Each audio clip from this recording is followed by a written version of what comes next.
Hello everyone, welcome to the class. Today we are going to discuss the topic identifier.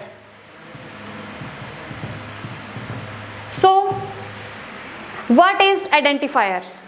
Identifier is a thing which is used to identify anything. Okay? So identifier क्या है? जो किसी भी चीज़ को identify कर सके, means जो किसी भी चीज़ का आइडेंटिफिकेशन दे, वो चीज़ क्या है? आइडेंटिफायर है। तो हम किसी चीज़ को आइडेंटिफाई कैसे करते हैं? उसके नाम से। किसी भी चीज़ को आइडेंटिफाई करने के लिए हमें क्या चाहिए? उस चीज़ का एक पर्टिकुलर नाम होता है। सपोज यहाँ पर जितने भी स्टूडेंट्स हैं, मैं उनको कैसे बुलाऊंगी? एक एक कोई नाम से। हर किसी पर्टिकुलर पर्सन का क्या होगा? मान लो ये इतने सारे स्टूडेंट है जैसे, ठीक है, मुझे इस पर्सन को बुलाना है तो इसका नाम लेना पड़ेगा। सपोज इसका नाम है नैना, सो आई कॉल टू हर नैना। इस पर्सन को आइडेंटिफाई करना है तो मुझे क्या करना पड़ेगा? इसका नाम लेना पड़ेगा। सपोज हर नेम इज माही, तो आई कॉल माही। तो इन दोनों को मैंने कैसे आइडेंटिफाई किया? इनके नाम से। दुनिया में हर चीज़ जिसे भी हम आइडेंटिफाई करते हैं उसका क्या होता है? एक पर्टिकुलर नाम होता है। It's not only for the human beings, it's for all the things. Okay, so अगर हम इसी चीज़ को पाइथन में देखें तो क्या है? आइडेंटिफायर। पाइथन के अंदर हमें किसी भी चीज़ को आइडेंटिफाई करना है उसे हम क्या कहेंगे? आइडेंटिफायर कहेंगे। तो पाइथन के अंदर ये सब चीज़ें हैं, इसके अंदर क्या क्या हो सकता है? It may be the name of a variable. वैसे पाइथन में वेरिएबल्स को भी ऑब्जेक्ट कहते हैं। पाइथन में हर एक चीज़ क्या होती है? ऑब्जेक्ट होती है, ठीक है। बट जनरल हमने जैसे C++, जावा, ऐसी जितनी भी लैंग्वेजेस पढ़ी होती है तो हम उन चीज़ों में इनको क्या बोलते हैं? Variable. So it may be the name of a variable, it can be the name of a class, it can be the name of a function. So what is these all things are the identifier. मतलब Python में एक ऐसी चीज जिसमें हम किसी भी चीज का नाम रख रहे हैं वो क्या है? एक आइडेंटिफायर है। सपोज मैंने लिखा a = 10, हम इस तरह से यूज करते हैं ना, a = 10, a = 20, x y z = 100। सो ये सारी चीज क्या है? एक्स वाई जेड ए, ये क्या है? वेरिएबल्स के name. So the name of variable is called a identifier. Next, ये क्लास हो सकती है। सपोज मैंने एक क्लास बनाई, ठीक है, इसका नाम रखा कैलकुलेटर। सो कैलकुलेटर नाम से जो क्लास है, तो कैलकुलेटर क्या है? Is the name of A class. Means ये एक क्लास का नाम होने के साथ साथ क्या कहलाएगा? एक आइडेंटिफायर। ओके, मैंने कोई फंक्शन डिफाइन किया। फंक्शन हम किससे डिफाइन करते हैं? डेफ कीवर्ड से। आने वाली क्लासेस में ये सारी चीज़ें आएंगी। सो किसी फंक्शन को डिफाइन किया, मैंने लिखा एक सम नाम का फंक्शन बनाया। सो ये क्या है? ये सम जो है ये क्या है? Name of a function and identifier. So हम किसी भी चीज़ का जब नाम रखते हैं तो उसके कुछ रूल्स होते हैं, ठीक है। तो आइडेंटिफायर्स के कुछ रूल्स होंगे, इन्हें हम कुछ रूल्स के थ्रू ही आइडेंटिफाई के जो नेम्स हैं वो रखेंगे। तो इसके रूल्स में फर्स्ट रूल क्या आएगा? इसके अंदर क्या क्या चीज़ें यूज हो सकती हैं। सो क्या क्या यूज हो सकता है? A to Z means capital letters सारे के सारे हम इसके अंदर यूज कर सकते हैं। सेकेंड चीज हम इसमें क्या यूज कर सकते हैं? Small a to Z, small ABC, जो भी हैं आप A से लेकर के Z तक के कैरेक्टर्स उसमें यूज कर सकते हो।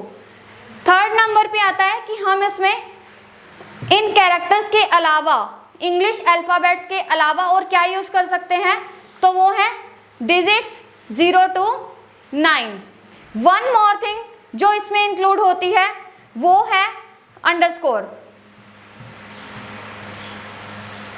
अंडरस्कोर का साइन सिर्फ इसमें यूज होता है और कोई भी स्पेशल कैरेक्टर इसमें यूज नहीं हो सकता।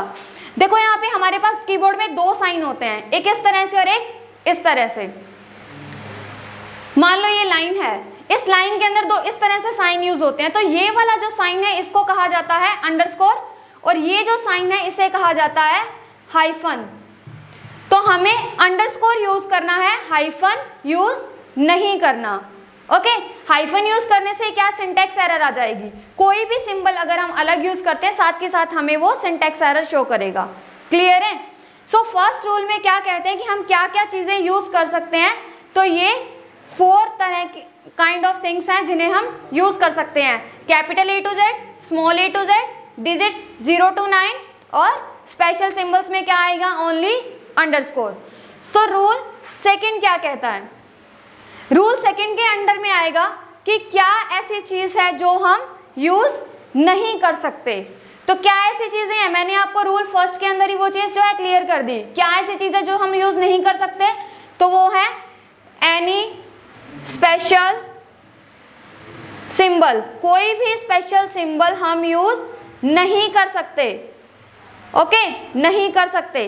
क्या कर सकते हैं, फर्स्ट रूल, क्या नहीं कर सकते, second rule. Okay, so third rule के अंदर जो है हम ये पढ़ेंगे कि थर्ड रूल के अंदर हमें और क्या करना है।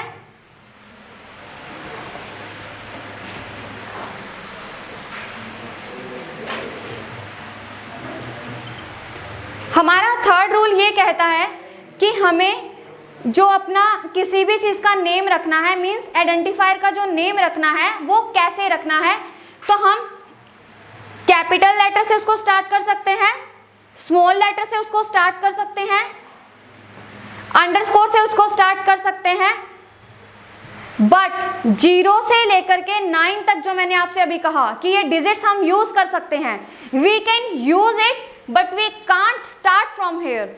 हमें किसी भी अपने आइडेंटिफायर का नाम इनसे स्टार्ट नहीं करना है। आया समझ में? हमें इसको स्टार्टिंग में यूज नहीं करना है। ओके, अगर करेंगे तो सेम थिंग हमारे पास सिंटैक्स एरर आएगी। मींस कि अगर हमने लिखा स्टूडेंट 1, अगर मैंने अपने वेरिएबल का नेम लिखा स्टूडेंट 1, तो ये क्या है, करेक्ट है। अगर मैंने लिखा 1 स्टूडेंट, तो ये क्या है, रॉन्ग मेथड है, हम इस चीज को यूज नहीं कर सकते। ओके, नेक्स्ट मैंने क्या कहा, अंडरस्कोर से हम इसको स्टार्ट कर सकते हैं, तो अंडरस्कोर से स्टार्ट कर सकते हैं, मतलब मैंने लिखा अंडरस्कोर ABC, तो ये क्या है, सही है। मैंने लिखा A_B, सही है। ये चीजें बीच में तो देखो कहीं भी आ सकती हैं, पहले हमने क्या पढ़ा है, बीच में कहीं ये चीजें हम यूज कर सकते हैं, लेकिन इस रूल के अंडर में हम क्या पढ़ रहे हैं, सिर्फ इससे स्टार्टिंग नहीं हो सकती, इन चीजों से हम स्टार्ट कर सकते हैं। तो यहाँ पे हमने ये चीज जो पढ़ी है ये सही है, ये सही है, बट ये जो है रॉन्ग मेथड है। अगर मैंने एक आपको अभी बताया था कि हम सेकेंड रूल में स्पेशल कैरेक्टर्स जो हैं यूज नहीं कर सकते, स्पेशल सिंबल आइडेंटिफायर के अलावा। सपोज मैंने एक वेरिएबल लिया कैश इक्वल्स टू 1000, तो ये क्या है, करेक्ट मेथड। बट अगर मैं सेम में ये यूज करूं कैश और एस की जगह मैंने डॉलर का साइन सपोज यूज किया, ठीक है, तो इसमें अगर ये लिखा तो ये क्या है, रॉन्ग मेथड है। क्लियर? हमारा फोर्थ रूल क्या कहता है, we can't use space, we can't use space. Okay, तो हमें कहीं भी जो है स्पेस नहीं देना, इसीलिए हम अंडरस्कोर का यूज करते हैं, क्योंकि बहुत सारी ऐसी जगह होती है जहां पे हमें स्पेस देना कंपलसरी हो जाता है। हमें ऐसा लगता है कि यहाँ स्पेस दिए बिना चीज हमें समझ में ही नहीं आएगी। सपोज मैंने लिखा ST नेम, तो ये चीज क्लियर नहीं हो रही है कि मैंने स्टूडेंट का नेम लिखा है, बट अगर मैंने इस तरह से लिखा होता तो ये हमें क्या पता चल रहा है, स्टूडेंट नेम।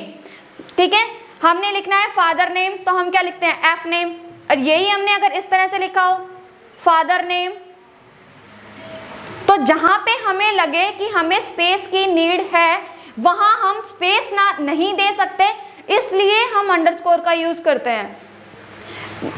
ये था हमारा फोर्थ रूल कि हम अंडरस्कोर का यूज कर सकते हैं और स्पेस का यूज नहीं करना है। नेक्स्ट रूल आता है, we can't use keywords as an identifier. Our fifth rule is we can't use keywords. Okay तो हमें keywords का यूज भी नहीं करना है, ये है हमारा रूल फिफ्थ. ओके keywords कौन कौन से होते हैं हमारे पास? keywords means the reserved words. keyword means the reserved words. Okay तो हमारे पास reserved words कौन कौन से होते हैं इसके अंदर? just like if, elif, break, ये क्या है? रिजर्व्ड वर्ड्स है. ठीक है, ट्रू है, फॉल्स है, ये सारे के सारे क्या है? रिजर्व्ड वर्ड्स हैं. तो हमें इन रिजर्व्ड वर्ड्स का यूज नहीं करना. तो मीन्स कीवर्ड्स नहीं यूज हो सकते किसी आइडेंटिफायर के नेम के लिए, क्योंकि इनका तो क्या एक प्रीडिफाइंड मीनिंग होता है ना. तो जिस चीज का ऑलरेडी एक प्रीडिफाइंड मीनिंग है, हम उसे कैसे किसी और काम के लिए यूज कर सकते हैं? क्योंकि हम जो वेरिएबल्स या जो भी क्लास लेंगे, जो फंक्शन लेंगे, उनका मतलब तो हम डिफाइन करेंगे कि इस चीज को हमने इसके लिए यूज किया है, और इनका जो है वो ऑलरेडी डिफाइन है कि ये किस पर्पस के लिए यूज हो रहे हैं. सो ये रूल बनाया जाता है कि कीवर्ड्स को आप आइडेंटिफायर के नेम की तरह यूज नहीं कर सकते. सपोज मैंने लिखा, मैंने आपको बताया इफ, ये क्या है? इफ एक कीवर्ड है. बट नेक्स्ट अगर हम देखें तो जो हमारी पाइथन लैंग्वेज है वो केस सेंसिटिव होती है. ठीक है, तो केस सेंसिटिव होने का क्या रीजन है? सॉरी, क्या मीनिंग है केस सेंसिटिव होने का? केस सेंसिटिव मतलब इस इफ में और इस इफ में फर्क है. नॉर्मल हमें इंग्लिश लैंग्वेज में अगर हम देखें तो इस इफ में और इस इफ में हमें कोई फर्क नहीं लगेगा. हमारे लिए दोनों का मीनिंग क्या है? सेम है. बट पाइथन के अंदर इन दोनों का मतलब अलग अलग है. ओके, तो केस सेंसिटिव मतलब अगर ये इफ इस तरह से पाइथन में यूज होता है और अगर आप इसको इस तरह से यूज करते हो तो आप इसको एज ए आइडेंटिफायर यूज कर सकते हो. हम इस तरह से इफ लिख करके उसे एज ए आइडेंटिफायर यूज कर सकते हैं.